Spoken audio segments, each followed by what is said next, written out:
Bonjour à tous et bienvenue sur Livre Ésotérique Ancien, j'espère que vous allez bien cette semaine. Aujourd'hui on se retrouve pour la lecture de Papus avec la Kabbale, la tradition secrète. Pour ceux qui nous rejoignent un petit peu par hasard, je vous recommande d'aller voir le début de la playlist pour avoir le début du livre. Voilà, ceci étant dit, aujourd'hui nous allons aborder la tradition orale dans l'âge de Tohu.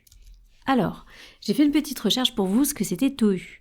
Tout simplement, Tohu, ça fait référence à Tohu Bohu de la tradition hébraïque, c'est-à-dire l'état chaotique primordial avant l'ordre du monde. Un concept clé qui est dans la Kabbale, justement. Alors, on va prendre directement la lecture. L'essence de tout être créé repose sur trois forces. La force médiane est le principe de la vie des créatures qu'elle maintient dans leur identité. La créature n'est telle qu'en vertu du principe réel qui se manifeste par une tendance à s'individualiser pour, partant de ce point, agir ensuite à l'extérieur. Cette action est toute différente de l'action fausse qui a détaché la créature de l'unité divine. L'acte d'où provient la créature n'est dans son essence primitive qu'un instinct aveugle de la nature. Cette contraction négative de la créature n'est qu'une action qui n'a d'existence que dans sa continuité et croît jusqu'à ce qu'elle ait atteint son point tropique. À partir de là, chaque créature soupire vers le principe dont elle procède. La révélation a une double action concordante à celle de la créature appelée, alors je pense que c'est sur-coma. En fait, j'ai une tâche sur la lecture. L'extériorisation du type. La première produit l'être, lui conserve la vie, lui donne une excentricité propre, entre parenthèses le Fils, c'est la création. La deuxième concentre, c'est la rédemption, la révélation du Fils en grâce et en amour, entre parenthèses l'esprit, tendant à délivrer la créature de son néant et en rapport avec le désir qu'elle éprouve de se réunir à son centre. La perfection de la vie créaturelle, c'est que le moment de son existence propre coïncide avec celui de son union avec Dieu. Pour cela, il faut qu'elle renonce volontairement à sa propre existence. La béatitude, pour elle, c'est la fusion de la double joie de l'être et du non-être. La vie comprend trois mondes, Merkaba, le char. Premièrement, alors c'est En-Shama, l'interne, l'esprit comprend ces intelligences tellement rapprochées de Dieu que l'action excentrique de la créature est vaincue par le divin, en sorte qu'elle devienne de haute puissance capable de s'abîmer librement en lui. Deuxièmement, Rouach, l'intermédiaire, hiérarchie d'êtres invisibles, canaux, l'âme. Troisièmement, Népèche, l'extérieur ou révélé, corps de la création où l'action excentrique atteint son apogée. Chaque créature possède à son tour les trois, donc un Hacham qui la relie à sa racine supérieure où elle existe dans un haut idéal, et un Népèche qui donne à la créature une existence particulière. Ces deux mondes vivent respectivement dans deux courants de force. Or, Ajashor, la lumière s'extraliguant d'involution, or, Uchoser, la lumière réfléchie d'évolution. Puisque vous entendez comme bruit bizarre peut-être, vous n'allez peut-être pas l'entendre si je supprime le bruit, mais c'est le chat qui se lave. Ça fait un sacré boucan. Ça y est, il se vexe. Il est en train de partir. Ah non, ça va. Ça va. Ça va. La vie soupire sans cesse vers l'unité. Les êtres élémentaires ne sont susceptibles d'aucune vie spirituelle. Ils ascendent, mais ne peuvent évoluer. Chez aucun d'eux, l'extérieur ne vient se perdre dans l'intérieur, le réel dans l'idéal. L'être qui couronnera l'ensemble et qui lui donne en même temps sa haute initiative, c'est l'homme qui participe des trois mondes, l'antille qui concentre les êtres pour en réserver sur le monde un faisceau de glorification. Dieu se sert de l'homme pour attirer la créature au cœur de son amour. L'homme représente la direction concentrique de la vie. L'homme intérieur et spirituel est Zilan Elohim. L'homme extérieur et corporel est Dmut Elohim. L'ange, au contraire de l'homme, tend à révéler l'idéal sous la forme du réel. Le grand homme a 3 parties, 12 organes et 70 membres. Le développement de ces parties est l'histoire de la création et de son union successive avec Dieu. Après quoi, la race sacerdotale et le monde entier, à la suite, entreront dans l'amour éternel. La double vocation de la créature est de, premièrement, construire librement son unité, deuxièmement, répondre aux conditions de son existence et aux vues infinies de l'amour éternel. Cette union de l'individu et de l'infini ne se fait que par la volonté qui réside dans l'âme. Elle a 2 phases. Shimush Ashorajin, union par derrière, état d'extériorité de la créature au sortir de Dieu, perdu dans le tout. Ensuite, on va avoir Siwug Panim Alpanim, union par devant, glorification que lui donne une vie surnaturelle et qui l'assimile à Dieu. La créature se rapproche sans jamais atteindre l'infini, Ensof, que l'homme ne peut comprendre que dans sa manifestation extérieure ou sa splendeur séphiroth. Ces 10 ne font que 3 personnes.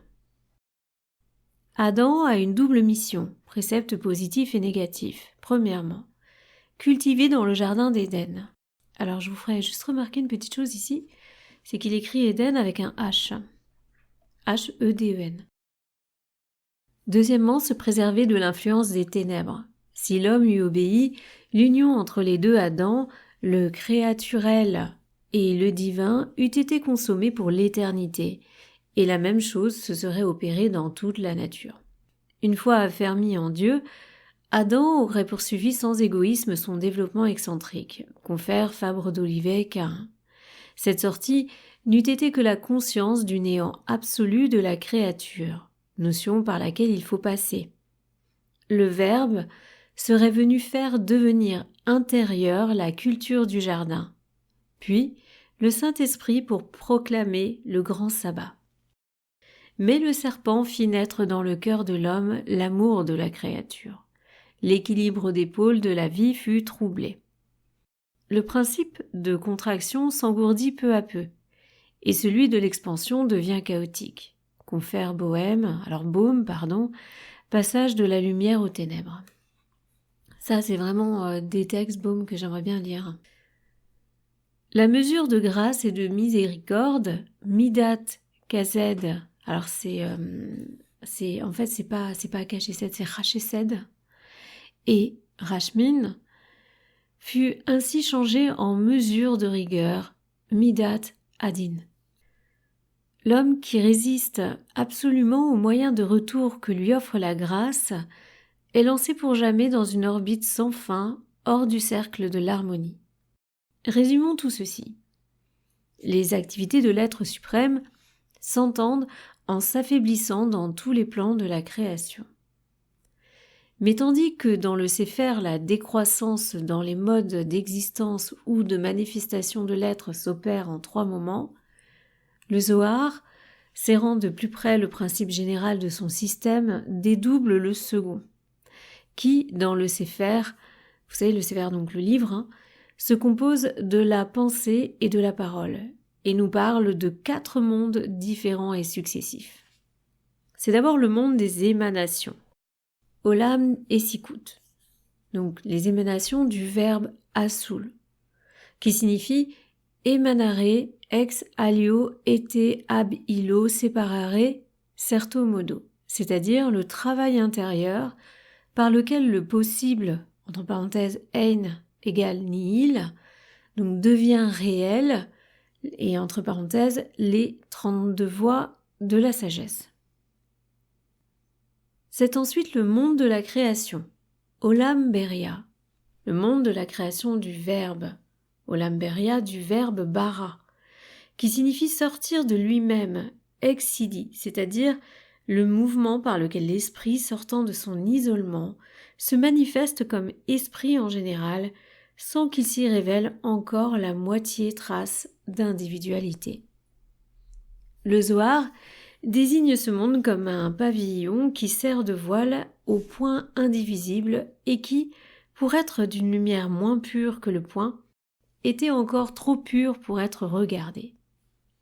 Le troisième monde est celui de la formation, Olam Yetzira, ou vertu Jatsar, Fingen, entre parenthèses façonné, qui a ce sens passif de formari, c'est-à-dire le monde des esprits purs, des êtres intelligibles, ou le mouvement par lequel l'esprit général se manifeste ou se décompose en une foule d'esprits individuels. Enfin, le quatrième monde, c'est celui de la production, Olam Asija, du verbe asa, faire confisere en italien, mais c'est latin, donc ce sera peut-être confisere. C'est-à-dire l'univers ou le monde sensible. Le Sefer avait écrit comme se fait l'évolution de l'être par un mouvement qui descend toujours, depuis le plus haut degré. Alors en fait, il a mis entre petits guillemets, le Sefer avait écrit comme se fait l'évolution de l'être par un mouvement qui descend toujours, ça c'est entre guillemets, depuis le plus haut degré de l'existence jusqu'au plus bas. Alors, oulala, l'évolution donc de un qui descend toujours depuis le plus haut degré de l'existence jusqu'au plus bas. Ça dit rien qui vaille, ça. Il n'aurait pas parlé de ce qui arrive ensuite. Attendez, je vais vous relire cette partie quand même. Et franchement, merci pour tous ceux qui sont là, merci pour le soutien, et aussi à chaque fois je suis étonnée parce que vous êtes quand même nombreux, alors c'est pas énorme, hein, mais je me dis vous êtes quand même quelques-uns à comprendre aussi ces livres et ces lectures qui sont vraiment pas évidentes. Déjà, comprendre des livres classiques, un peu scientifiques, ésotériques d'aujourd'hui, c'est pas toujours simple, mais en plus je vous félicite d'être toujours là pour ce style d'écriture un peu à l'ancienne et toujours très technique, et aussi si vous n'y connaissez rien à la Kabbale, franchement bravo. Après pour les personnes qui sont déjà, elles reconnaissent certaines choses, mais quand même waouh, là on est quand même sur du costaud, hein. Enfin, le quatrième monde est celui de, donc je vous relis la partie, est celui de la production, Olam Asija, du verbe asa, puisque Asija c'est asija, faire confisere, c'est-à-dire l'univers ou le monde sensible. Le Sefer avait écrit comme se fait l'évolution de l'être par un mouvement qui descend toujours depuis le haut degré de l'existence jusqu'au plus bas. Il n'aurait pas parlé de ce qui arrive ensuite. Le Zohar nous apprend que le mouvement d'expansion de l'être est suivi d'un mouvement de concentration sur lui-même. Ce mouvement de concentration est même le but définitif de toute chose. Les âmes, entre parenthèses, esprits purs, tombés du monde de la formation dans celui de la production, rentreront dans leur partie primitive quand elles auront développé toutes les perfections dont elles portent en elles-mêmes les germes indestructibles. S'il le faut, il y aura plusieurs existences. C'est ce qu'on appelle le cercle de transmigration. Là, il fait référence à l'encyclopédie de Lichtenberger pour certains. Selon la Kabbale, suivant en cela la tradition générale de l'occultisme, l'être humain se compose de 3 parties, le corps, l'âme et l'esprit. Bon, dans certains courants, vous savez, société secrète, c'est un tout petit peu plus que ça. 4 en général, 4 ou 5. Conformément à la loi de création indiquée par le système des séphirotes, chacune de ces parties est le reflet l'une de l'autre et renferme une image des 2 autres. Et ces subdivisions ternaires peuvent se poursuivre selon la doctrine des rabbins initiée jusque dans les plus petits détails physiologiques, jusque dans le mouvement les plus subtils de l'être psychique. Bien au contraire de ce que pensent les théologiens catholiques, de ce qu'ont dit les philosophes athées et les hérésiarques gnostiques, faute d'avoir compris le véritable sens des textes qu'ils avaient sous les yeux. Cette division ternaire qui entraîne avec elle l'existence de Dieu et l'immortalité de l'âme, cette division se trouve exprimée en toutes lettres dans les livres de Moïse et plus particulièrement le Sépher. Et oui, dans le Sépher. La partie inférieure de l'être humain s'appelle en hébreu Nefesh. La partie médiane, l'esprit. Celle-ci s'appelle Ruach. La partie supérieure, Neshama. Chacun de ces centres est extrait pour ainsi dire du plan correspondant de l'univers. Nefesh perçoit le monde physique, s'alimente de ses énergies et y dépose ses créatures. Ruach fait de même pour le monde astral et Neshama pour le monde divin.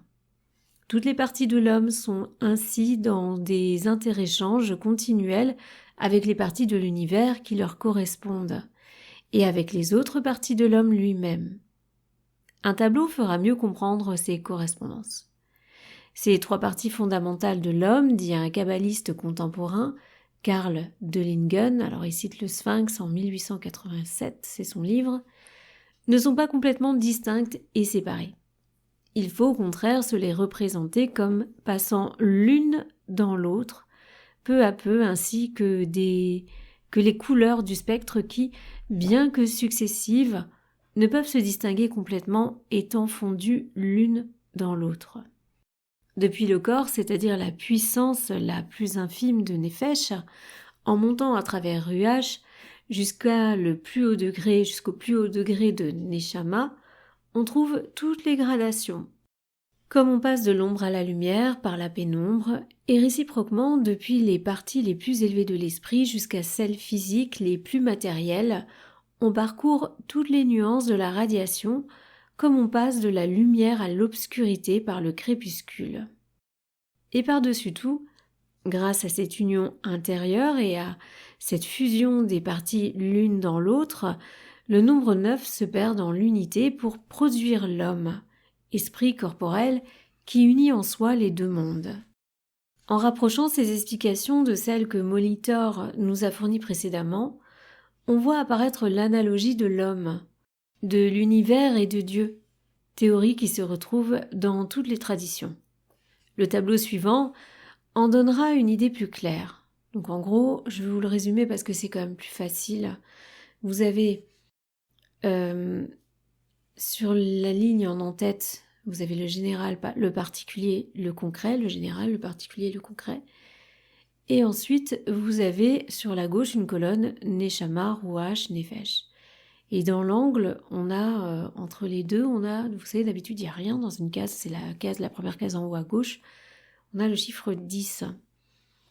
Donc, à cet endroit-là, on va avoir une association, donc le général. Alors, on va commencer, vous savez, plutôt par ça. Nefesh, le concret, qui va donner le 1, la matière effectuée. Ensuite, on va avoir Nefesh, le particulier, qui va donner le 2, la force effectuante. Ensuite, Nefesh, le général, le numéro 3, le principe. On va revenir maintenant à Ruach. Ruach, donc le concret, qui vont s'associer et qui vont donner le chiffre 4, le quantitatif. Ensuite, Ruach, le particulier, qui vont donner le chiffre 5, l'extérieur. Ruach, le général, 6, le qualificatif. Neshama, associé au concret, on aura le 7, la connaissance. Ensuite, Neshama, le particulier, qui va nous donner le 8, Shaija.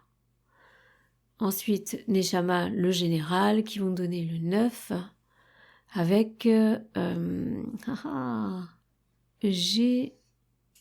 Geshada, peut-être. Geshadad, je ne sais pas.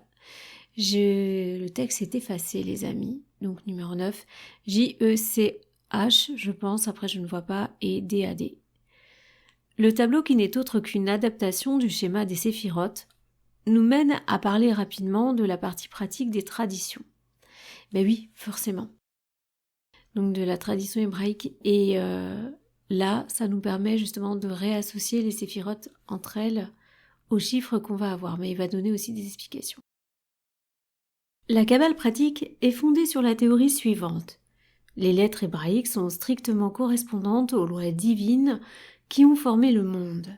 Chaque lettre représente un être hiéroglyphique, une idée et un nombre. Ça, vous le savez les amis, je peux vous dire que l'hébreu, c'est super intéressant à étudier. Je vous en ai déjà parlé sur d'autres vidéos, parce que je suis en train moi-même de le faire. Et c'est passionnant parce qu'en le faisant, on ressent une autre dimension. Et donc, pas par des outils, livres d'apprentissage, vous pouvez, mais quand j'ai vu, parce que dans ma famille, 2 personnes ont appris l'hébreu pour étudier l'ésotérisme, et quand on m'a transmis les documents, je peux vous dire que j'ai fait une tête jusqu'à par terre. Donc là, j'ai pris ma petite appli, je vous en avais déjà parlé, sur Duolingo, de toute façon, vous avez plein de possibilités en tout cas, mais bon, il faut quand même savoir parler anglais, donc c'est pas toujours évident. Mais si vous savez parler anglais couramment, il n'y a aucun problème, c'est très pratique, parce que vous allez apprendre de l'hébreu vers le français, et vers l'anglais, pardon. Et ce qui est génial aussi, c'est de voir les caractères, vous apprenez à redessiner, franchement, moi j'adore. Bon, après, c'est sûr que j'imagine que c'est un peu plus long, et je suis moins assidue, donc c'est pas évident. Mais je vous avoue que je vois les choses d'une autre manière aujourd'hui. Chaque lettre représente un être hiéroglyphique, par exemple vous avez la porte, ce genre de choses, une idée, un nombre. Combiner des lettres, c'est donc connaître les lois ou les essences de la création.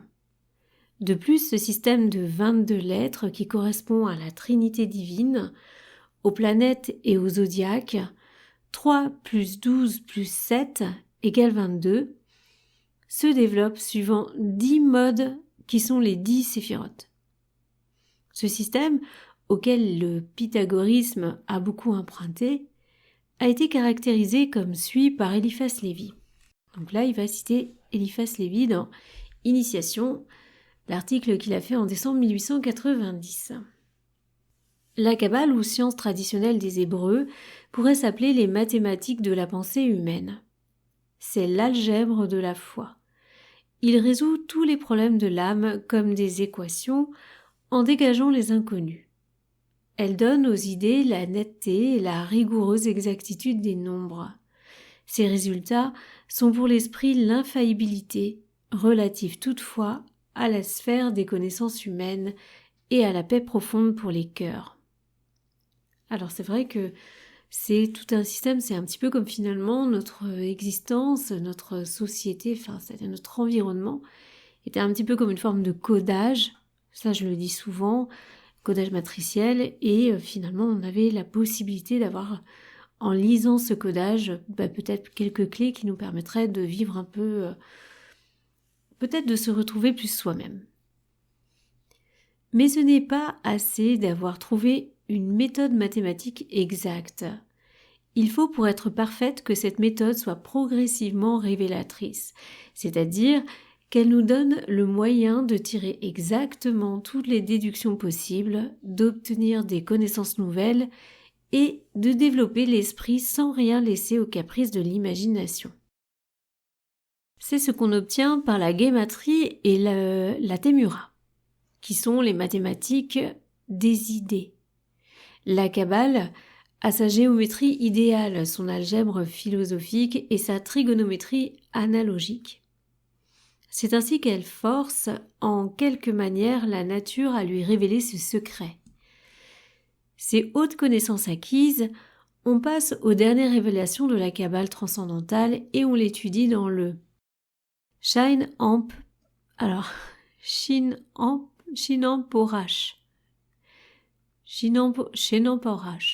Ouais. La source est la raison de tous les dogmes. Donc là, cette fois-ci, il cite toujours Eliphas Lévi, mais dans l'initiation de 1891, en janvier. Donc la source de tous les dogmes. Je ne fais que citer les maîtres de la science, parce qu'il ne m'est pas loisible de donner autre chose que des généralités. Nous découvrons simplement des horizons de cette science bien plus compliqués et bien plus touffus qu'on ne le croit généralement. Nous n'en voulons pour preuve que les lignes suivantes d'un des plus forts kabbalistes contemporains. Il est deux sortes de kabbales et je dois m'appesantir sur la différence qui les sépare. Donc là, il recite à nouveau. L'une, la kabbale littérale, est celle qu'ont entrevue tous les philologues que certains ont analysée et classée. C'est elle qui, par son aspect précis et mathématique, a frappé l'imagination de plusieurs et qui reste encore à l'état de science morte, de squelette entassé parmi la masse terrible des études talmudiques. Il n'est pas de rabbin, si ignorant soit-il, qui n'en connaissent quelques bribes. C'est cette kabbale qui exalte aux tables communatoires, s'inscrit au talisman des sorciers, aux amulettes parcheminées des juifs et même aux dérisions, se traîne parmi les conventions typographiques chez les éditeurs d'œuvres hébraïques. Cette kabbale n'était vivante que des idées qu'elle exprimait. Et jadis, au temps du Zohar, et même au temps de la nouvelle kabbale, au XVIIe siècle, toute une mystique spéciale et délicate, possédant sa langue et ses symboles s'exprimaient par son intermédiaire. Ceux qui ont étudié les livres du Zohar, les traités des kabbalistes de toute époque, savent quelle patience, quels efforts sont nécessaires, d'abord pour pénétrer le sens des symboles, pour en préciser l'origine, ensuite pour suivre en leur rapprochement les explications données par les sages kabbalistes. Quelques rares savants parmi les juifs, quelques esprits d'élite possèdent cette science longue à apprendre, plus âpre que du Vronsky, plus diffuse que de la mystique espagnole, plus complexe que de l'analyse gnostique, mais pour la pénétrer, il faut 10 ans d'études et d'isolement. Il ne faut vivre que pour cela, et dans cela. Oui, ça doit vraiment transformer. Parce que si on imagine que étudier déjà un passage, ça génère une forme de codage et de décodage en soi, imaginez d'être 10 ans à fond dedans. Je ne sais pas si finalement ça apporte quelque chose de très bon pour la vie au quotidien.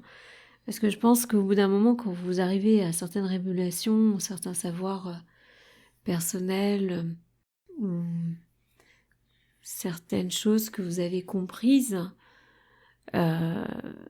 au final, quand vous vous remêlez dans la société, il y a un très gros décalage. On l'avait vu dans Piob déjà, et ça mène justement à la carte de l'ermite. On en avait déjà parlé.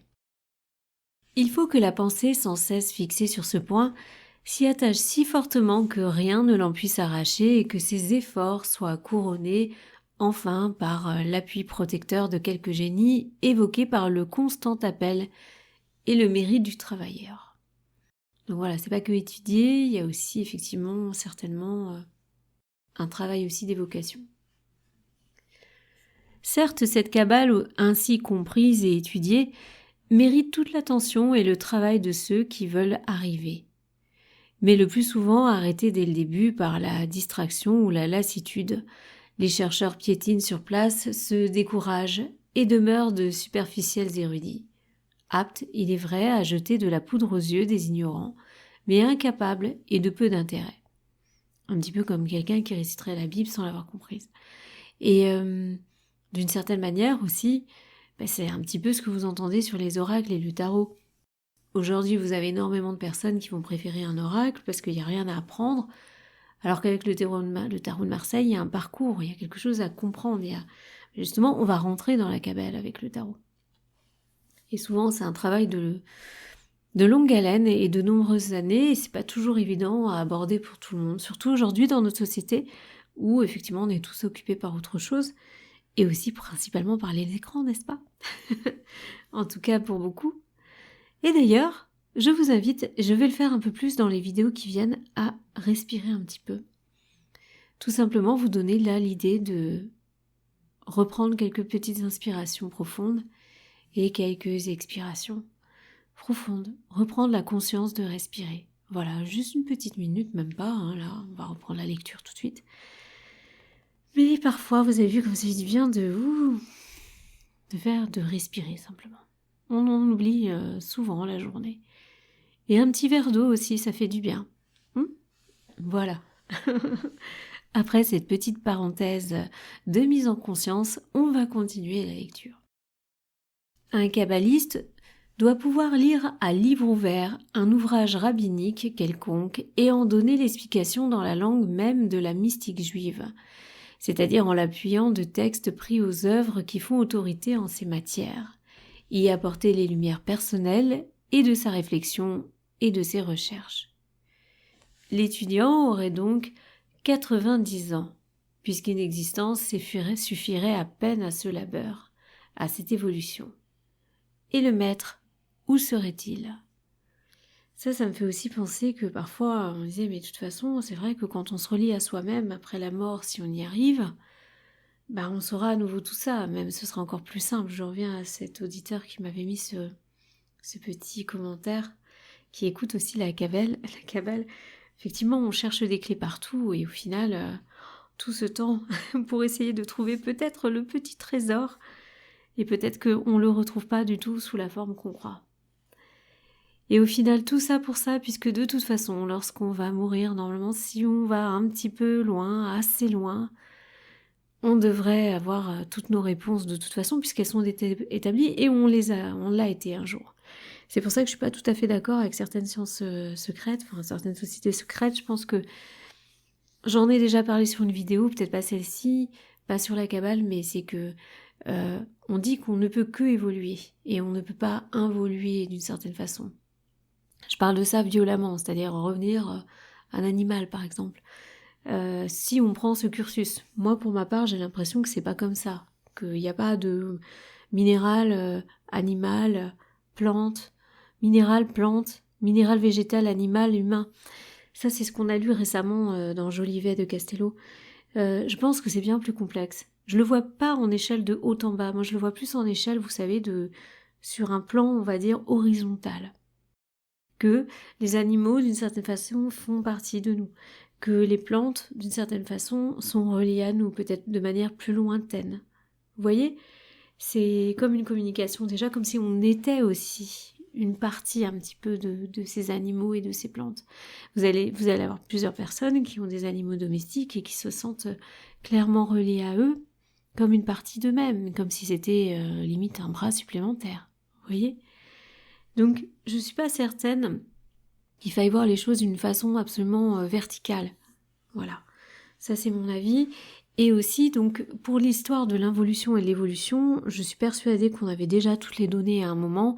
Donc, pour nous, revenir à un état où on n'a plus aucune nouvelle, plus aucune donnée nous concernant, je vais dire le mot mémoire, mais quand je dis le mot mémoire, pour moi, c'est plus profond que juste un souvenir. C'est tout simplement qui vous êtes. Là, toi qui m'écoutes, comment tu te sens et qui tu es au fond, c'est-à-dire avant d'être ce personnage dans cette vie. Pas de vie antérieure, pas un nouveau jeu, pas un autre jeu. Qui tu es au plus profond de toi-même en réalité. Qui joue le jeu, à chaque fois d'ailleurs. Et est-ce que ce jeu finalement serait pas, alors qu'on pense que ce sont des vies antérieures à chaque fois, c'est-à-dire des choses qu'on aurait vécues avant. Je rappelle encore une fois la notion de passé et de futur, pour moi, c'est une notion qui est uniquement humaine en fait. Et pour tous les expérienceurs, s'il y en a ici qui m'écoutent, voilà, reposez-vous la question, quand vous êtes en mode expérience, est-ce que vous avez des souvenirs d'une forme de passé ? Non, vous êtes tout simplement. Bon, ça on l'avait vu avec le dialogue avec l'IA aussi ça. Donc, tout simplement, involuer, ça veut dire que finalement, en quittant tout ce qu'on était et tout ce qu'on savait, on est arrivé ici, donc on a choisi, pour moi, je peux me tromper, d'ailleurs vous pouvez communiquer là-dessus, mais pour moi on a choisi d'involuer. On a choisi de descendre, de plus être ce que nous étions. Donc je pense que c'est même encore plus violent que de passer d'un être humain à un animal, vous voyez ce que je veux dire. Donc c'est pour ça que pour moi le principe d'évolution, qui soit constant et qu'on ne peut pas aller dans le sens inverse, c'est décrit, il démontre sur Jolivet Castello, il démontre, mais moi je suis pas du tout, d'ailleurs il cite des auteurs comme ils font tous, moi j'arrive pas à adhérer, voilà. S'il y en a qui adhèrent, je serais curieuse de voir si vous avez des choses à partager qui pourraient effectivement me remettre peut-être sur le droit chemin de l'avancée de la planète école, et comme vous le savez, j'ai beaucoup de mal avec ça. Mais je suis tout à fait ouverte, au contraire, si certains sont convaincus et qui... Encore une fois, ça peut pas que passer par la logique. Bon, je sais, il y en a qui le ressentent tout simplement, et on est peut-être différents, tout simplement. Hein. On vient peut-être pas tous du même endroit et pour les mêmes raisons. Voilà, encore une phrase très linéaire, mais bon, faut bien appeler un chat un petit peu, parce que sinon on n'arrivera pas à s'exprimer. On continue. Cette grande et noble science qu'est la science de la Kabbale ne doit pas être profanée et ridiculisée par l'ignorance orgueilleuse. Et il est tout aussi pitoyable de voir des ignorants réciter quelques mots de Molitor, répéter quelques formules de Franck, qu'il le serait de voir des enfants ajouter bout à bout une fraction, un cercle et une équation trigonométrique, et de les entendre crier qu'ils savent les mathématiques. C'est vrai. Que faire alors ? Est-il donc une autre Kabbale ? Oui, et je veux le démontrer ici. Il est une autre science théologique que celle de l'école officielle, puisqu'il a toujours été des hérétiques et des mystiques. Il est une autre mystique que celle du Talmud, et d'autres interprétations de la Torah, puisqu'il y eut parmi les kabbalistes même tant de maîtres proscrits, persécutés, et qui finalement passèrent au christianisme.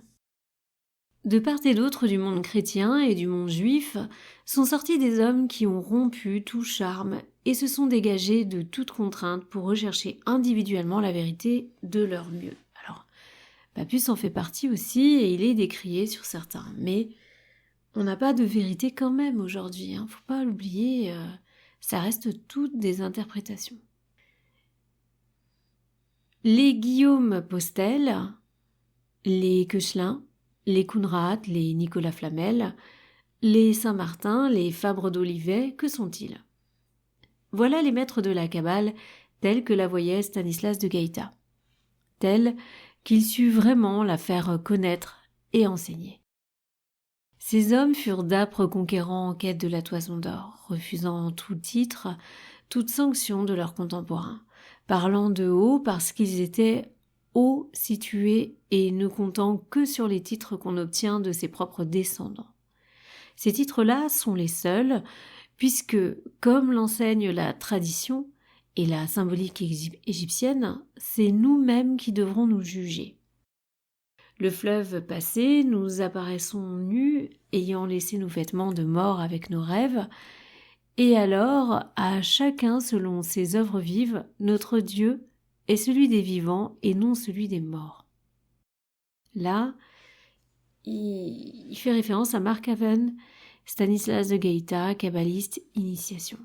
Donc c'est une petite annotation dans l'initiation de cette date-là. C'est initiation qui datait de 1898, mois de janvier. Cette pratique kabbalistique peut être intellectuelle ou magique. Quand elle est intellectuelle, elle a pour clé les séphirotes. Nous ne donnerons pas ici une étude des séphirotes. Ça aurait pu être pas mal quand même. Ça aurait été quand même intéressant, punaise. Mais comme j'expliquais, bon après on en aura peut-être aussi ailleurs, hein. Rassurez-vous, au bout d'un moment, ça pousse un peu plus sur certaines choses. On a les sciences occultes et puis on va avoir aussi la magie, la magie pratique. Donc ça, de toute façon, on va y venir quoi qu'il en soit. Mais en ce qui concerne les amis, tout ça, je vous l'ai souvent dit, on n'aura jamais 100%. Avec Pappus, on a un peu plus de chance d'en avoir. Et Eliphas Lévi aussi. Pourquoi ? Fallait bien en laisser pour les sociétés secrètes. Eh oui. Sinon, comment vous vouliez motiver des inscriptions ? À partir du moment où, de toute façon, si vous avez tout dans les livres, après, il n'y avait plus vraiment... Allez, ils étaient entre eux, ils parlaient entre eux, ils se gargarisaient un petit peu entre eux, mais il fallait bien en laisser pour pouvoir justifier une inscription dans une société secrète, bien entendu. Et même, quoi qu'il en soit, on ne pouvait pas forcément donner toute l'accessibilité à certaines techniques au niveau des livres au grand public. Bon, ça c'est un sujet, c'est un autre débat. Donc, nous ne donnerons pas ici une étude des séphirotes qui nous suffise de savoir que leur loi en est la même que celle des nombres. On en trouvera une excellente explication dans le traité élémentaire de sciences occultes de Pappus. Nous en donnerons 2 adaptations. l'une empruntée aux entraînements psychurgiques, l'autre à la psychologie et à l'éthique d'après Conrad. Le thème suivant se réfère à l'exercice du pouvoir thaumaturgique. On en trouvera les éléments dans l'apodictique messianique de Vronsky, dont le système est uniquement kabbalistique. Donc, là on a la veille, ensuite sur les côtés à gauche on a la léthargie, à droite l'extase. Au niveau de la léthargie va entraîner le sommeil, et à droite l'extase va entraîner l'exaltation. Ces deux états, donc l'exaltation et le sommeil, vont entraîner le rêve. Du rêve, on va avoir d'un côté, au niveau de l'extase et l'exaltation, l'épilepsie, et du côté du sommeil et de la léthargie, la catalepsie. État très étudié, très utilisé en hypnotisme.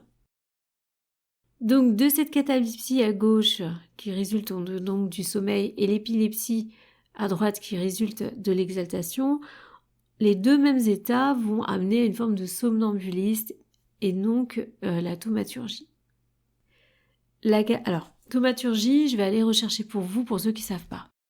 Donc souvent dans les sociétés secrètes, on recherche des thaumaturges. C'est-à-dire que les grands maîtres, autres, les hauts degrés vont rechercher des personnes qui pourront être des thaumaturges. Donc, les thaumaturges, tout simplement, c'est des personnes qui seront capables de réaliser des miracles, intervenir sur le réel, influencer la réalité avec la volonté, faire des illusions impressionnantes. Donc, ça vous rappelle rien, faire des miracles, guérir, transformer, intervenir directement sur des choses, des événements concrets. Donc, on va avoir un petit peu certaines personnes dans ce type, notamment on va avoir par exemple Jésus, on avait Simon le magicien aussi dont on parlait de ce type-là, qui pouvait être capable de réaliser ce genre de choses. Après, je m'en suis pas approchée, c'est vrai que j'ai pas assez étudié Simon le magicien, mais je sais que ça en était. Voilà, donc ça, c'est quelque chose qu'on va retrouver chez les rosicruciens, qu'on va retrouver chez le martinisme, on en a aussi, parfois on en parle chez les francs-maçons, on va en parler aussi sur d'autres sociétés secrètes, des anciennes et des plus récentes, on va dire pas les nouveaux ordres, mais les ordres qui sont toujours actuels, en tout cas, certains ont été remodelés ou il y a eu des scissions et des créations. Voilà, thaumaturge, ça va être la personne qui va être capable de réaliser ce genre de choses. Et souvent, les sociétés secrètes sont à la recherche de ce type de personnes. Voilà. Donc, c'est-à-dire que tous ces états, donc de la veille, ensuite le rêve, le somnambulisme, va amener en fait la personne à être un thaumaturge. Plus elle va monter en fait dans un état de léthargie un petit peu profonde, plus elle a des chances de pouvoir atteindre certaines couches matricielles où elle va pouvoir réaliser des choses un petit peu plus extraordinaires. Voilà, agir sur la matrice, sur le réel. Voilà. La Kabbale d'après Bohm est une espèce de magie. Elle réside dans la 6e forme, le son. Son S-O-N majuscule. Son centre est le tétragramme, un tétragrammaton, qui contient les forces véritables, par quoi l'intelligible agit dans le sensible. Dans ce lieu est la loi de Moïse dont les transgressions reçoivent un châtiment éternel. La Kabbale est aussi la science des mutations possédées par les anges, tant par ceux du feu que par ceux de la lumière, parce qu'ils peuvent réaliser en forme leurs désirs au moyen de l'imagination. C'est la béatitude de la science. Ceci se réfère à la partie magique de cette science.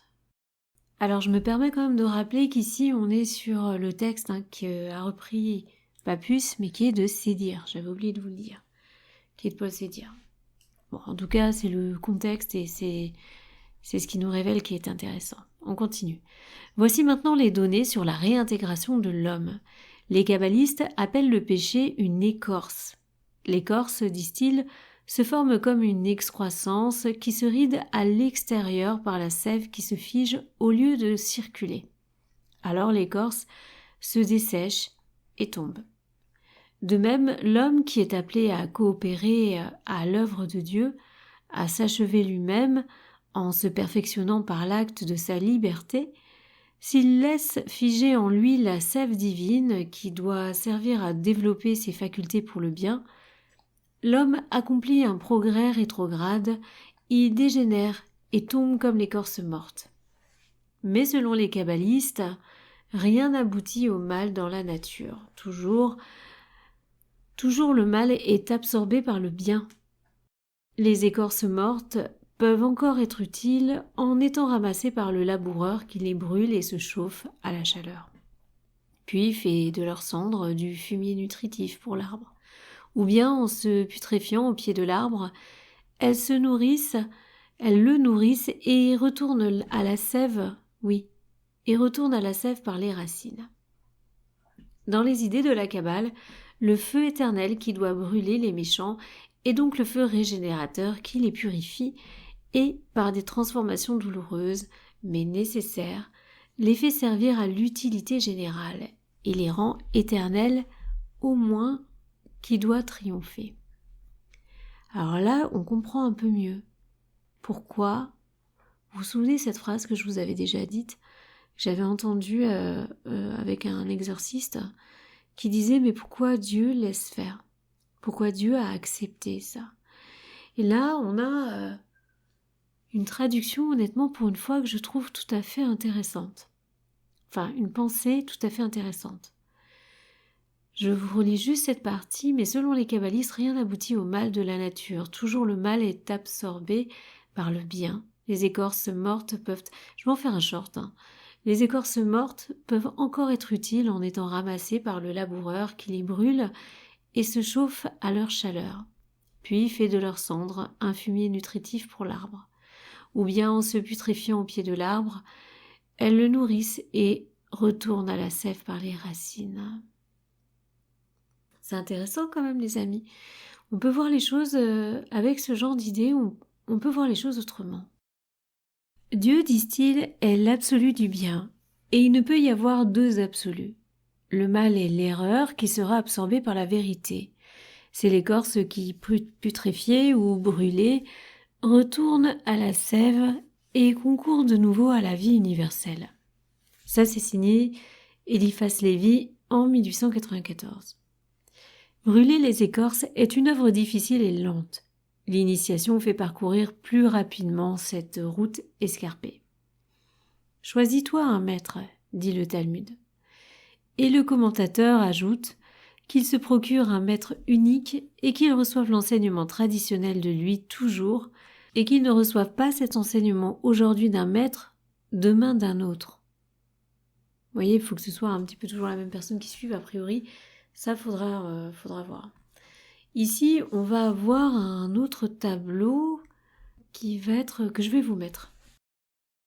Voilà, donc il s'agit là du tableau avec les correspondances séphirotiques d'après Conrad. Donc je le lis pour ceux qui sont pas forcément devant leur écran. Avec les séphirotes, les modes, les facultés, l'aspect du dieu descendant et les vertus ascendantes. Bon. On a un petit problème, les amis. C'est que tout est en quoi? En latin. Je vous le fais rapidement. Allez. Keter, ça donne le mode fides, faculté mens, aspect de Dieu descendant Optimus, omnia videns, avec vertu ascendante, castitas. Bina, donc séphirote Bina, meditatio, intellectus, multus, benignitate, c'est la bénédiction. Et pareil dans les vertus ascendantes. Okma, cognition, ratio, sulus sapiens, prudentia. Gedula, on va avoir amor, judicium superius, miséricors, et misericordia. Gebura, spes, judicium inferius, fortis, fortitudo, Tiferet Horatio, Fantasia, Longanimis, Patientar. Netza, on va avoir conjunctio, sensus interior, justus, justitia. Ode, frequentia, sensus exterior, maximus humilitas. Iesode, familiaritas, medium, verax zelotes, temperantia. Malcoute, similitudo, objectum terribilis, timor Dei. Voilà. Bon, c'est vraiment pour ceux qui sont dessus directement et qui travaillent dessus. J'espère que vous arriverez. De toute façon, vous pouvez récupérer le tableau si vous avez besoin. On continue la lecture. Au mystère sacré de la Kabbale, un homme n'est admis que s'il accorde une confiance totale, ferme et de tous les instants à son maître et à ses enseignements, bien plus que s'il ne discute jamais ses paroles et en prend l'engagement.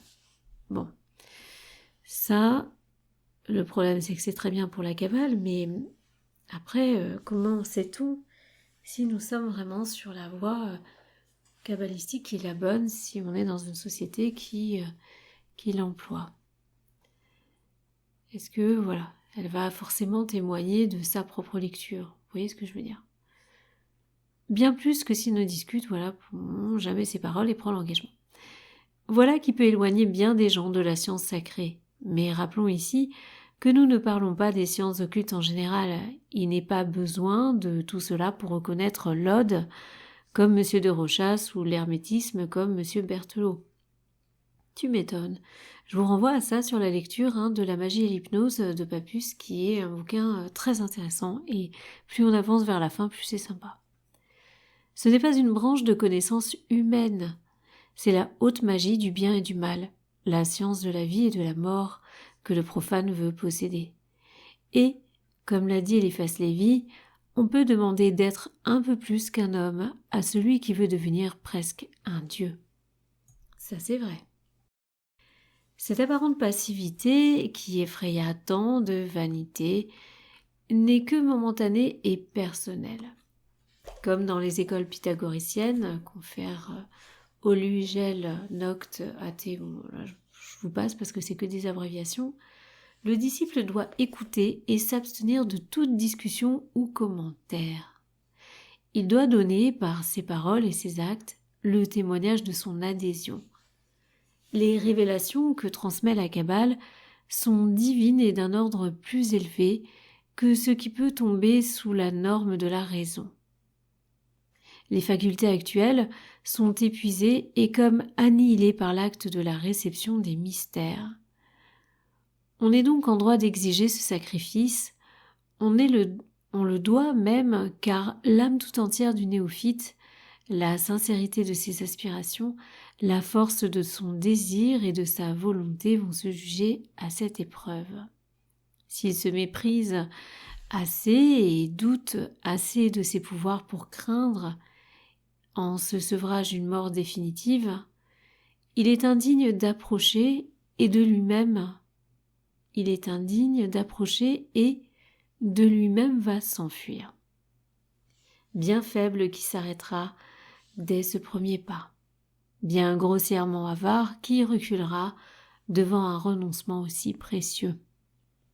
Alors, le truc c'est que moi je suis d'accord avec ça à une certaine époque, mais aujourd'hui malheureusement, étant donné qu'on est dans l'ère de la divulgation, comme je le dis souvent, Apocalypse, la révélation. Apocalypse, c'est ce que ça veut dire, ça veut pas dire destruction, ça veut dire la révélation. C'est enfin la vérité, tout simplement. Donc vu tout ce qui se passe, on va dire, ces derniers temps, ça bouge beaucoup, c'est un petit peu compliqué, je pense, l'évolution. Je parle pas de la géopolitique ou quoi que ce soit. Je parle de l'ouverture des personnes qui commencent maintenant à enfin s'éveiller, se poser des questions, avoir un peu plus de lucidité. Et on peut avoir cette confiance, mais attention à ne pas perdre cette lucidité. Je pense qu'aujourd'hui, on a cette ère de l'exotérisme, le moment où les savoirs sont donnés. C'est plus caché.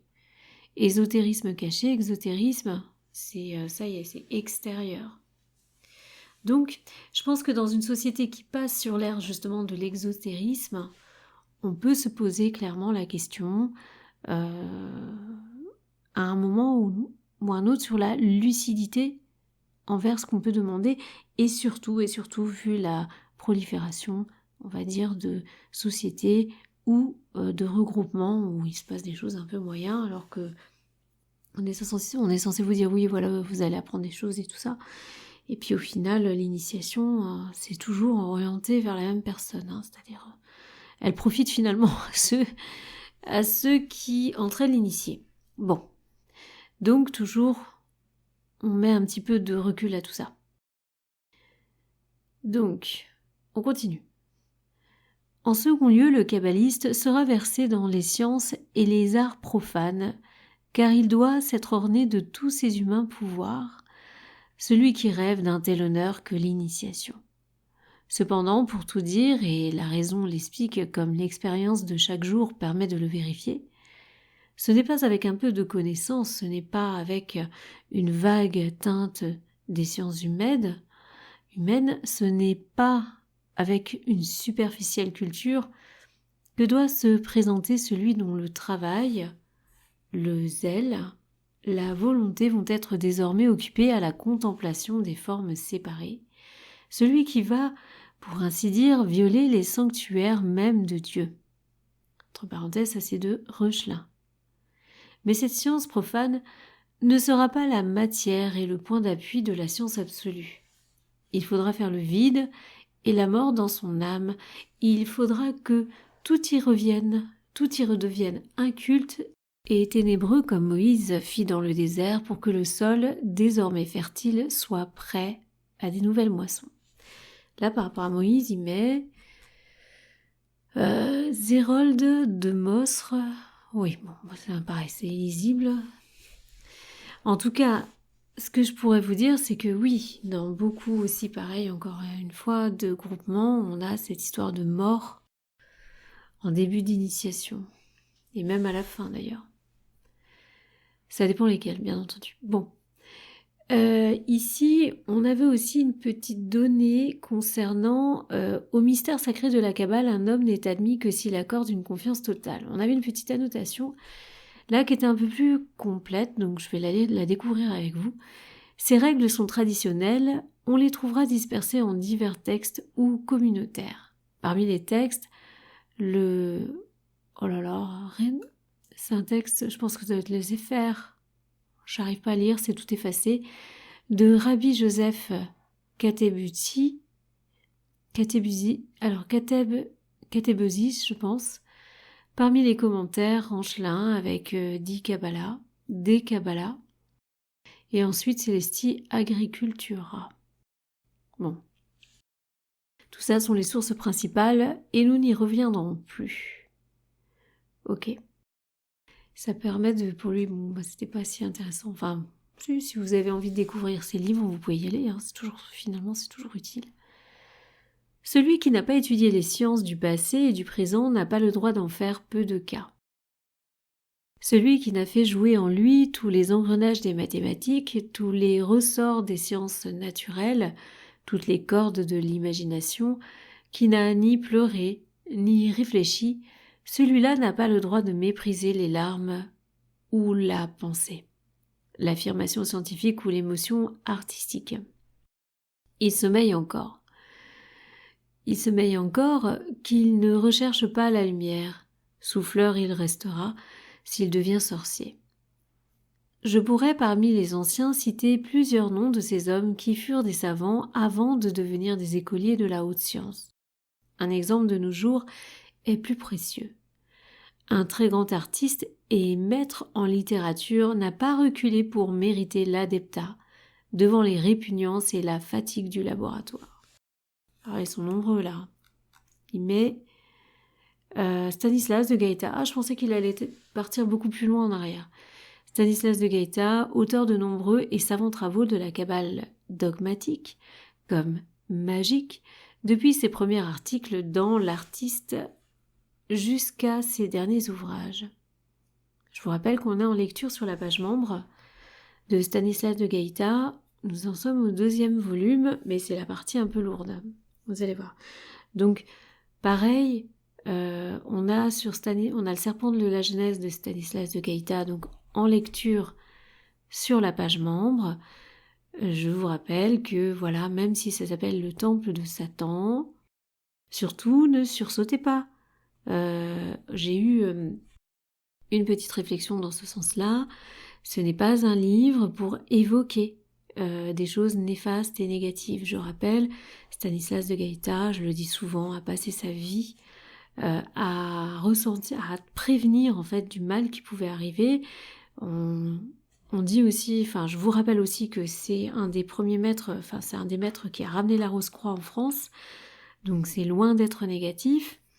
Et surtout, il a passé sa vie à ressentir le fait qu'il allait y avoir un jour un problème et à prévenir et à parler justement du mal pour éviter justement, parce qu'on arrivait sur une partie de chrétienté christianiste qui fait que petit à petit, au niveau du catholicisme, on a, alors je mélange les deux, mais vous voyez de quoi je veux parler, c'est sur ce coin, on a commencé à être dans le déni par rapport au mal. Voilà. Et plus on a avancé, moins on en a parlé. Donc lui s'est battu une grosse partie de sa vie pour faire des recherches à ce niveau et en parler et l'évoquer. Eliphas Lévy a fait la même chose pour pouvoir laisser des outils et des témoignages et surtout des expériences qui permettent de savoir à quoi on a affaire pour pouvoir mieux réagir et ne pas être dans l'ignorance. Voilà. Ici, pour ceux qui sont dans des textes un peu plus profonds et qui sont un peu plus dans la pratique, bien entendu, on est bien loin de « oui, je me mets juste dans ma bulle de lumière ». Ok ? Je pense qu'il y en a beaucoup à qui ça parlera. Non, là c'est beaucoup plus loin. C'est-à-dire que la bulle de lumière, ça va 30 secondes, mais dans certains cas pratiques, malheureusement, ça va à un certain niveau, mais pas à d'autres. Voilà. Donc, juste à bon entendeur. Celui qui n'a pas étudié les sciences du passé et du présent n'a pas le droit d'en faire un peu de cas. Celui qui n'a fait jouer en lui tous les engrenages des mathématiques, tous les ressorts des sciences naturelles, toutes les cordes de l'imagination, qui n'a ni pleuré ni réfléchi, celui-là n'a pas le droit de mépriser les larmes ou la pensée, l'affirmation scientifique ou l'émotion artistique. Il sommeille encore, qu'il ne recherche pas la lumière, souffleur il restera, s'il devient sorcier. Je pourrais parmi les anciens citer plusieurs noms des hommes qui furent des savants avant de devenir des écoliers de la haute science. Donc là, voilà, un exemple de nos jours est plus précieux, un très grand artiste, un maître en littérature, n'a pas reculé pour mériter l'adeptat dans les répugnances et les fatigues du laboratoire, et c'est vrai qu'il a énormément bossé. Bon. Après, on reconnaît quand même Stanislas de Gaïta comme opiomane, hein. Mais justement, il devait avoir accès à des choses par ce biais où il a pu quand même ramener des données. De tels exemples, s'il était nécessaire, prouveraient à eux seuls que la chaîne de la tradition n'est pas rompue. En troisième lieu, les kabbalistes veulent que les disciples qui recherchent leur science soient d'un âge mûr. C'est-à-dire qu'à la base, si vous avez 20 ans, c'est plus compliqué. Ils sont en effet persuadés que nul ne peut être capable d'une si sublime et si profonde religion s'il n'a vieilli, s'il n'a vu se calmer en lui les passions, les fougues de la jeunesse, affermissant et purifiant ses mœurs, ses habitudes, devenant, aurait dit le XVIIIe siècle, un honnête homme. Et oui, mais le truc c'est que, c'est vrai, c'est quand on commence à devenir peut-être plus soi-même, que là vous avez la vieillesse qui vous rattrape. Et c'est vrai que parfois c'est un peu dommage parce que c'est à ce moment-là où il reste plus trop de temps, où vous commencez à vous mettre dans quelque chose d'intéressant. Mais la longueur de la vie fait que, vous dites, ah là, ça y est, enfin, j'y suis, c'est bon, j'ai fait toutes mes conneries. On va commencer à s'y mettre, sauf que là, vous apercevez, pour la plupart, il reste plus si longtemps que ça. Et puis c'est pas des choses où vous dites, bon allez, je me magne, comme ça ce sera fait. Non. Il faut vraiment s'immerger. Tel était le sentiment de Rabbi Éléazar quand il a répondu à son maître Jochanan, qui, dans sa bienveillance, le voulait initier de bonne heure au mystère de la Merkaba. Donc là, il cite « Je n'ai pas encore blanchi. » Oui, blanchi des poils et des cheveux, les amis. Une purification s'opère, une sublimation continuelle dans le temps pour celui qui médite et développe les germes déposés en lui. Ce n'est donc pas une période d'état, encore moins de déclin que réclame la tradition, c'est un point de l'évolution où se sont éclairés et calmés les principes troublés et agités jusque-là, où l'ange de la mort. Ah oui, pardon, où l'ange de la mort, qui est le même que celui de la génération, a été dominé par l'homme, où, en un mot, l'action est possible. Alors ça, ce n'est donc pas une période d'état, encore moins de déclin, que réclame la tradition. C'est un point de l'évolution où se sont éclairés et calmés les principes troublés et agités jusque-là. Jusque-là où l'ange de la mort a été dominé par l'homme, où, en un mot, l'action est possible, l'homme prêt à recevoir la connaissance et à la réaliser. Et là, il met l'ange de la mort qui est le même que celui de la génération, les amis. C'est intéressant. C'est vrai qu'à un moment, je pense qu'on est un peu plus posé. Il y a qu'à voir. Vous avez des petits jeunes là qui sortent, ils ont des voitures de sport, ils accélèrent comme des débiles. À croire que... Moi, je me dis en ce moment, les gens qui roulent assez de manière très tonique, je me dis, mais ces gens-là ont plein de sous. Parce que vu le coût de l'essence, alors... Ça va, moi j'ai la chance de ne pas faire tant de kilomètres. Mais quand même, quand je les vois accélérer et gaspiller 3 litres à l'accélération, enfin je dis ça, hein, c'est une façon de dire, mais parfois on se dit, mais finalement, vous vous mettez derrière une voiture électrique, vous roulez pareil, parce que vous savez qu'elle va tout faire pour économiser son énergie, donc normalement, vous, le pied sur la pédale, ça devrait être un peu pareil. Si vous la suivez, si justement elle gère son énergie, parce qu'elle a tous les témoins qu'il faut à l'intérieur de l'habitacle. Normalement, si vous la suivez, vous devriez consommer un peu moins. C'est une petite technique à voir si vraiment c'est le cas ou pas, je ne sais pas. Mais c'est vrai que quand on est jeune, on est un petit peu fougueux, on fait des bêtises, ou pas, mais il y a cette énergie, et à un moment, effectivement, les choses se posent, mais la fatigue arrive aussi avec. Et oui, c'est plus pareil. Après, ça dépend pour qui, et on aspire toujours à d'autres choses avec la loi des 7 ans, hein, systématiquement, où chaque période de sa vie, à 7 ans, on change, on va sur une autre donnée, une autre piste. Donc là, l'action est possible. L'homme est prêt à recevoir la connaissance et à la réaliser, parce qu'il va pas être tout feu tout flamme. Il va être prêt à écouter. En gros, il est un peu fatigué, on va dire qu'à une 40aine d'années, il commence à être un peu fatigué, ça va. Mais après aussi, à cet âge-là, vous avez des gens, au contraire, hein, qui sont ultra renfermés, qui sont sur leur position, qui bougent plus, qui ont établi des choses et qui sont difficiles à repercer, quoi. La 4e condition est une pureté absolue, et ceci est presque une conséquence de ce qui précède, une marque qui laisse entendre que cet âge mûr est variable suivant les individus. Ah, c'est pas la cloche qui sonne un certain nombre de jours. C'est en fonction de vous. En méprisant cette pureté, en sacrifiant à ses désirs, en considérant la jouissance matérielle comme un terme, comme un but en soi, l'homme se laisse aller à la plus dangereuse des illusions et rend impossible toute élévation psychique. Il faut choisir non pas entre la volupté et la vertu, c'est l'erreur de bien des sectes, mais entre l'amour et la victoire. Et sitôt le choix fait, songez que la beauté, reflet de la couronne, est entre les 2 routes. Les 32 voies de la sagesse ne se découvrent qu'à ceux dont le cœur est bon. Là, on a une petite annotation, et c'est tiré de Isaac ben al-Jakim, en 1700. Ouais, c'est assez particulier. Et ça fait plaisir parce que moi, ce que j'aime, c'est qu'il a mis en majuscule, il a mis la beauté. Et là, c'est vrai que la beauté, Le simple fait de fermer les yeux et de s'imaginer un paysage comme vous le souhaitez, de votre beauté, c'est pas forcément la nature, simplement ce qui est beau pour soi, pour vous. Imaginez ça et vous voyez le bien que ça peut procurer à l'intérieur de soi. Juste fermer les yeux et avoir une image de beauté. Voilà, de quelque chose qui vous paraît très beau. Et tout de suite, on a un état qui s'installe qui est bien plus agréable, bien plus... Encore une fois, on respire un coup, on fait une petite inspiration, mais vous voyez ce que je veux dire, de voir ce paysage ou cette image devant vous, ça apaise les cœurs tout simplement. Ça donne une forme pas de tranquillité, mais de sérénité, voilà.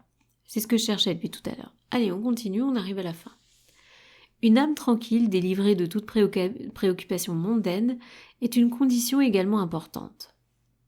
Donc oui, zen. Et là, avec le stress quotidien de tout le monde aujourd'hui, pour la plupart, c'est pas évident. Que l'esprit soit un lac où toutes les inspirations, toutes les directions supérieures puissent se réfléchir sans qu'un mouvement d'en bas ne vienne troubler l'eau et l'agite soudain. Quittez femmes, parents, enfants, et suivez-moi, disait le Christ. Ça c'est chaud. Hein. Vendez vos biens et distribuez votre or aux pauvres, disait Joachim de Flore à ses disciples. Craignez jusqu'à l'égoïsme de la famille et de l'amitié, disent les maîtres. Soyez seuls en face de Dieu pour être plus près de l'humanité. Ça devait être chaud. C'est le silence, le sabbatisme des auteurs. Pour que, haute et plus sonore, la voix s'élève ensuite. Et dans le fond, Mais malheur à ceux qui gardent toujours le silence. Malheur aux muets pour la moisson qu'ils ont semée. Pour les douloureuses passions des réparateurs futurs. Alors là, on a une petite note. Oui, c'est Mark Haven dans l'initiation. Nous terminerons sur ces belles paroles cette étude hâtive qui ne nous paraît, en la relisant, qu'une juxtaposition de matériaux un peu disparates. Nous l'offrons cependant telle qu'elle, d'abord parce que le temps et les moyens nous font défaut pour donner de cette vénérable tradition une idée plus digne d'elle et ensuite parce que nous espérons piquer quelques curiosités et susciter quelques désirs de vrai, de beau et de bien. Et c'est signé Paul Sédir. Et vous voyez les amis, on a quand même sacrément des pages. Ça veut dire que Papus, il a bien étoffé son bouquin, il fait écrater un peu les autres. Vous savez que je l'adore, je critique, mais vous savez très bien que je l'adore, c'est un de mes préférés. En plus, on dit que c'était aussi un bon vivant. Donc, écoutez. Voilà. Là, les amis, on va avoir fini cette partie-là. Ensuite, on va passer sur le résumé méthodique de la Kabbale avec le premier chapitre. C'est un petit peu ennuyant ce livre dans le sens où les tables des matières sont pas faciles. On a des grands titres, les chapitres qui se mélangent. J'espère que vous allez vous y retrouver. Je suis en train d'hésiter à annoter finalement les vidéos en vidéo 1, vidéo 2, vidéo 3, vidéo 4. Parce que au niveau du bouquin, c'est assez costaud. On a des chapitres, des deuxièmes parties, des premières parties, des machins. C'est assez complexe. Il va falloir que je réfléchisse à ça, même sur les autres bouquins. Voilà, en attendant, j'espère que ça vous a plu. Merci encore à tous pour vos soutiens. Merci pour vos présences. Si toi, tu es là encore en train d'écouter cette vidéo, bravo à toi. Et merci à toi également pour cette écoute, mais aussi, ça montre aussi que tu sais à peu près suivre ce type d'enseignement. Bravo à toi. Félicitations. C'est pas toujours évident ces lectures. Voilà. Sur ce, je vous dis à bientôt. J'espère que ça vous a plu. Je vous fais des gros bisous. À bientôt.